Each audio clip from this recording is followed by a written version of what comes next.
नमस्कार। Welcome to कमाई की बात, जहाँ हम सपनों की नहीं समझ की बात करते हैं। यहाँ हम आपको अमीर बनने के नुस्खे नहीं देते, बल्कि वो सोच सामने रखते हैं जिससे कुछ लोग ज़िंदगी भर पैसे के पीछे भागते हैं और कुछ लोग पैसे को अपने लिए दौड़ाते हैं। अगर मेहनत ही सब कुछ होती तो मज़दूर सबसे अमीर होते, लेकिन दुनिया ऐसे नहीं चलती। शून्य से साम्राज्य, एक सीरीज़ जो अमीर बनने का सपना नहीं दिखाती, बल्कि ये समझने में मदद करती है कि दुनिया में अमीर बनते कैसे हैं। ये कहानी है शून्य से शुरुआत करने वाले एक लड़के की, जिसने भीख नहीं मांगी और मेहनत भी नहीं बेची, बल्कि उस गणित को समझा जिससे दुनिया चलती है। तो आइए आज के अध्याय की शुरुआत करते हैं। अध्याय 1, भूख और भविष्य। दिसंबर की सर्द हवा किसी अदृश्य कोड़े की तरह बरस रही थी। शहर के इस हिस्से में जहां गगनचुंबी इमारतों की परछाइयां खत्म होती थीं और बदबूदार नालों का साम्राज्य शुरू होता था, रात का सन्नाटा भी डरावना था। एक फटे हुए तिरपाल के नीचे, जो शायद किसी विज्ञापन होर्डिंग का हिस्सा रहा होगा, विवान लेटा हुआ था। उसके शरीर पर लिपटी बोरी और एक पुरानी तार तार हो चुकी कमीज हवा के उस बर्फीले हमले को रोकने में पूरी तरह असमर्थ थी। हवा का हर झोंका उसकी पसलियों से टकराता, मानो उसकी हड्डियों की गिनती कर रहा हो। वो काँप नहीं रहा था। काँपना तो तब बंद हो गया था जब शरीर ने ऊर्जा बचाने के लिए हार मान ली थी। अब केवल एक सुन्नापन था, एक भारी पत्थर जैसा एहसास जो उसके पैरों से शुरू होकर छाती तक चढ़ रहा था। उसके बगल में पड़ा एक प्लास्टिक का पुराना डब्बा हवा के दबाव से खड़खड़ाया, लेकिन विवान की आंखें खुली थीं। वे उस तिरपाल के छेद से दिख रहे धुंधले मटमैले आसमान को घूर रही थीं। उन आँखों में नींद नहीं थी। वहाँ एक जलती हुई भट्टी थी जो पेट की आग से कहीं ज़्यादा तेज थी। सुबह के 4 बजने वाले थे। ये वो समय था जब शहर का सभ्य वर्ग अपनी रेशमी रज़ाई में करवट बदलता है, लेकिन विवान के लिए ये युद्ध का बिगुल था। उसने अपने अकड़े हुए घुटनों को सीधा किया। जोड़ों से चटकने की आवाज़ आई। उसने गहरी सांस ली, जिसमें गीली मिट्टी, सड़े हुए कचरे और डीजल के धुएं की मिलीजुली गंध थी। यही उसके जीवन की गंध थी। वो उठा और नंगे पैर उस कीचड़ भरी पगडंडी पर चल पड़ा जो थोक सब्जी मंडी की ओर जाती थी। उसके पैरों के तलवे अब इतने सख्त हो चुके थे कि कांच के छोटे टुकड़े या नुकीले पत्थर उन्हें भेद नहीं पाते थे। वे भी शायद समझ गए थे कि इस लड़के के पास दर्द महसूस करने का वक्त नहीं है। मंडी का पिछला हिस्सा, जहां ट्रक अपना माल उतार कर चले जाते थे, एक युद्ध क्षेत्र जैसा दिखता था। यहाँ सड़ी हुई गोभी के पत्ते, कुचले हुए टमाटर और कीचड़ का एक दलदल बना हुआ था। विवान की नजरें बाज की तरह इधर उधर घूम रही थीं। उसे भोजन चाहिए था। कल दोपहर से उसने केवल नल का पानी पिया था और अब उसकी आंतें एक दूसरे को निचोड़ रही थीं। तभी उसकी नज़र एक बेर पर पड़ी। वहाँ सड़े हुए प्याज के बीच एक आधा कुचला हुआ पपीता पड़ा था। उसका एक हिस्सा भूरा और पिलपिला हो चुका था, लेकिन दूसरा हिस्सा अब भी पीला और ठोस था। विवान के कदम तेज हो गए, लेकिन वो अकेला नहीं था। ढेर के दूसरी तरफ से एक गुर्राहट सुनाई दी। एक आवारा कुत्ता, जिसकी रीढ़ की हड्डियां उसकी खाल से बाहर झांक रही थीं और एक कान आधा कटा हुआ था, उस पपीते पर दावा ठोक रहा था। कुत्ते की आंखों में वही चमक थी जो विवान की आंखों में थी। अस्तित्व की लड़ाई। विवान रुका नहीं। उसने अपनी चाल धीमी नहीं की। उसने कुत्ते की आंखों में सीधे देखा। वहां डर की कोई जगह नहीं थी। उसने अपने दांत भींचे और गले से एक दबी हुई हिंसक आवाज निकाली, जो इंसान की कम और जानवर की ज्यादा लग रही थी। कुत्ता एक पल के लिए सहमा। उसने विवान के शरीर की भाषा पढ़ ली थी। ये लड़का पीछे हटने वाला नहीं था। ये केवल भूख का सवाल नहीं था, ये अधिकार का सवाल था। कुत्ता पीछे हटा, फिर भौंकते हुए दूसरी ओर भाग गया। विवान ने झपट कर पपीता उठाया। उसने उसे अपनी मैली कमीज से पोंछा, जिससे उस पर लगा कीचड़ तो नहीं हटा, बस फैल गया। उसने बिना एक पल गवाए उसे मुंह में भर लिया। पपीते का स्वाद मीठा था, लेकिन उसमें सड़न की हल्की गंध और रेत की किरकिराहट भी थी। विवान ने उसे निगला नहीं, बल्कि उसे अपने अंदर उतारा। वह जानता था कि यह पर्याप्त नहीं है, लेकिन यह उसे अगले कुछ घंटों तक खड़ा रखने के लिए ईंधन देगा। जैसे ही वह मंडी के मुख्य द्वार की ओर बढ़ा, उसने देखा कि दुनिया बदल रही थी। बड़ी बड़ी गाड़ियां आनी शुरू हो गई थीं। एक काली चमचमाती कार कीचड़ के पास से गुजरी। उसका पहिया एक गड्ढे में गया और गंदा पानी विवान के पैरों पर छिड़क गया। कार की खिड़की चढ़ी हुई थी। अंदर बैठा व्यक्ति शायद फोन पर बात कर रहा था, वातानुकूलित हवा के बीच सुरक्षित। विवान ने अपने पैरों पर लगे कीचड़ को देखा, फिर उस कार को। उसे गुस्सा नहीं आया, उसे ईर्ष्या भी नहीं हुई। उसे एक अजीब सी जिज्ञासा हुई। उसने कार के पीछे की लाल बत्तियों को ओझल होते देखा।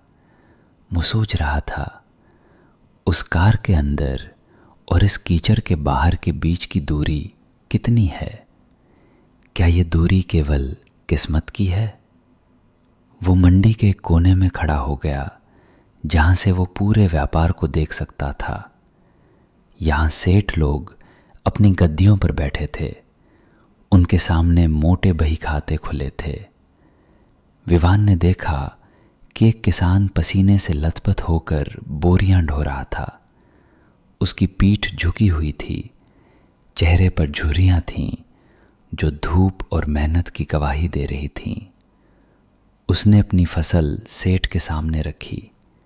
सेठ ने, जिसने शायद जीवन में कभी हल नहीं चलाया था, एक कागज पर कुछ लिखा और किसान के हाथ में कुछ नोट थमा दिए।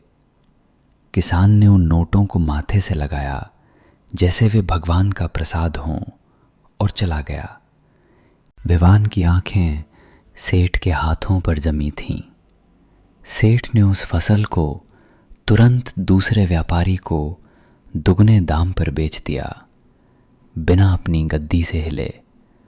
उसने फसल को छुआ तक नहीं था।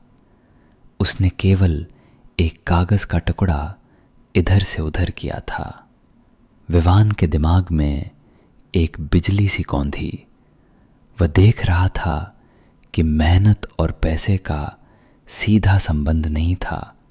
जो सबसे ज्यादा पसीना बहा रहा था, उसे सबसे कम मिल रहा था, और जो केवल बैठे बैठे चीजों का प्रबंधन कर रहा था, वह सबसे ज्यादा कमा रहा था। ये पसीना नहीं है, विवान ने बुदबुदाते हुए सोचा। ये कुछ और है। ये एक अदृश्य धागा है। उसने अपनी जेब टटोली। उसमें एक सिक्का भी नहीं था, लेकिन उसके पास समय था। वह वहीं एक खंबे के सहारे खड़ा हो गया और देखने लगा। वह नोटों की गड्डी को हाथों से बदलते हुए देख रहा था। उसने देखा कि कैसे एक आदमी की मजबूरी दूसरे आदमी का मुनाफा बन रही थी। उसने देखा कि जब आपूर्ति कम होती थी तो सेठ के चेहरे पर तनाव नहीं बल्कि एक क्रूर मुस्कान होती थी। दोपहर हो गई, धूप अब तीखी हो चुकी थी। विवान का पेट फिर से मचलने लगा था, लेकिन उसका दिमाग एक अलग ही दावत उड़ा रहा था। वह गणित लगा रहा था। एक ट्रक में लगभग 500 बोरियां। एक बोरी की कीमत थोक में 200 रुपये। सेठ ने उसे 250 में बेचा। 50 रुपये प्रति बोरी का मुनाफा। 500 बोरियां यानी 25,000 रुपये, वो भी केवल 1 घंटे में, बिना पसीना बहाए। विवान को चक्कर आने लगा, भूख से नहीं बल्कि इन आंकड़ों के वजन से। 25,000 रुपये, इतने में वह अपनी पूरी जिंदगी भर के लिए खाना खरीद सकता था। लेकिन सेठ के लिए यह केवल एक ट्रक का हिसाब था। तभी एक चाय वाला विवान के पास से गुजरा। ए छोटू, हट यहाँ से, रास्ता रोक के खड़ा है, उसने डांटा। विवान हट गया, लेकिन उसकी नज़रें उस बही खाते से नहीं हटीं। उसे समझ आ गया था कि दुनिया 2 हिस्सों में बटी है। एक वे जो काम करते हैं और दूसरे वे जो काम करवाते हैं। एक वे जो पैसे के लिए दौड़ते हैं और दूसरे वे जो पैसे को अपने लिए दौड़ाते हैं। शाम ढलने लगी थी।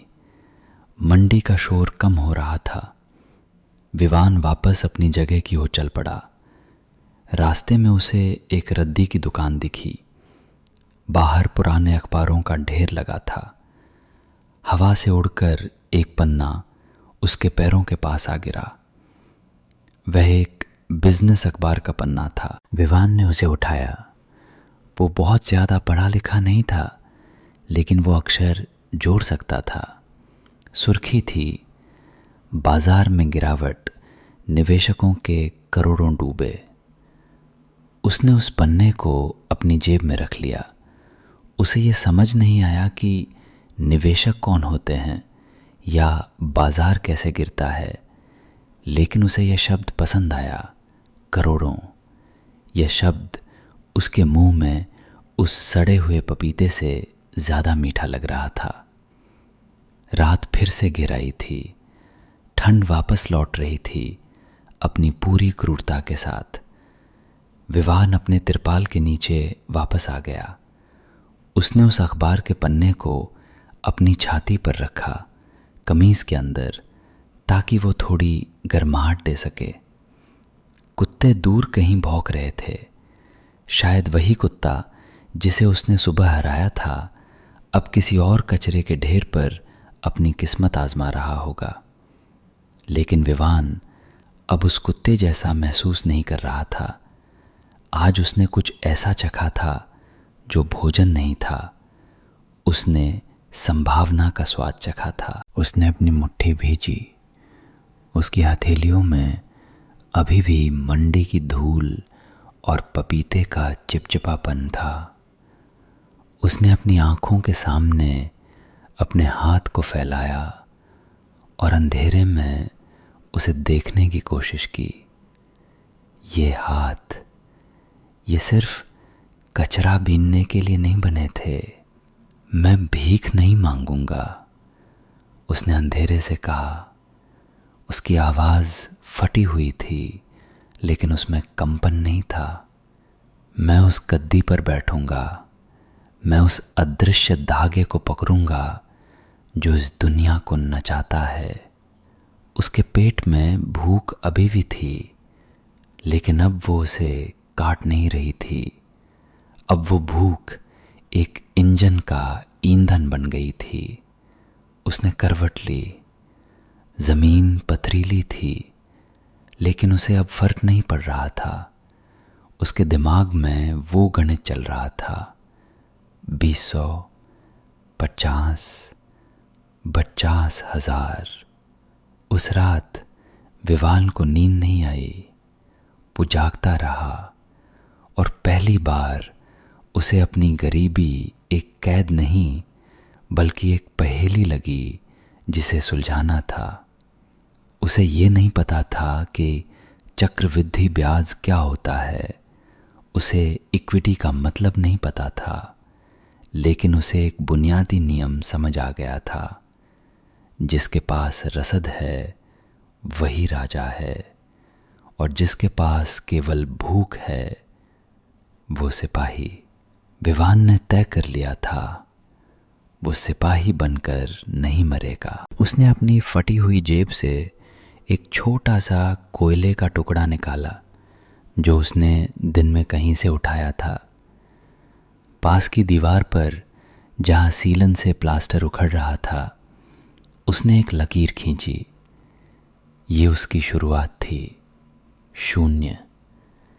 गणित की भाषा में शून्य का कोई मान नहीं होता, लेकिन अगर इसे किसी अंक के पीछे लगा दिया जाए तो ये उसकी ताकत को 10 गुना बढ़ा देता है। विवान अभी वो अकेला शून्य था। उसे बस अपने आगे एक अंक की तलाश थी। दूर कहीं शहर की घड़ी ने 12 बजाए। एक नया दिन शुरू हो चुका था। विवान ने अपनी आंखें मूंद लीं। उसके होठों पर एक हल्की, लगभग अदृश्य मुस्कान थी। कल वो फिर मंडी जाएगा, लेकिन कल वो पपीता ढूंढने नहीं जाएगा। कल वो ये समझने जाएगा कि उस सेठ ने उस कागज पर क्या लिखा था। ठंड अब भी थी, लेकिन विवान के अंदर एक आग जलनी शुरू हो चुकी थी। एक ऐसी आग जो आने वाले समय में साम्राज्यों को पिघलाने की क्षमता रखती थी। उसका सफ़र शुरू हो चुका था। ये था आज का अध्याय। अगर ये कहानी आपको सोचने पर मजबूर करे तो चैनल लाइक कर दीजिए और सब्सक्राइब करके कमाई की बात से जुड़े रहिए। और अगर आप इस कहानी को पूरा पढ़ना चाहते हैं तो किताब शून्य से साम्राज्य का लिंक डिस्क्रिप्शन में दिया गया है। मिलते हैं अगले अध्याय में। कमाई की बात। Signing off.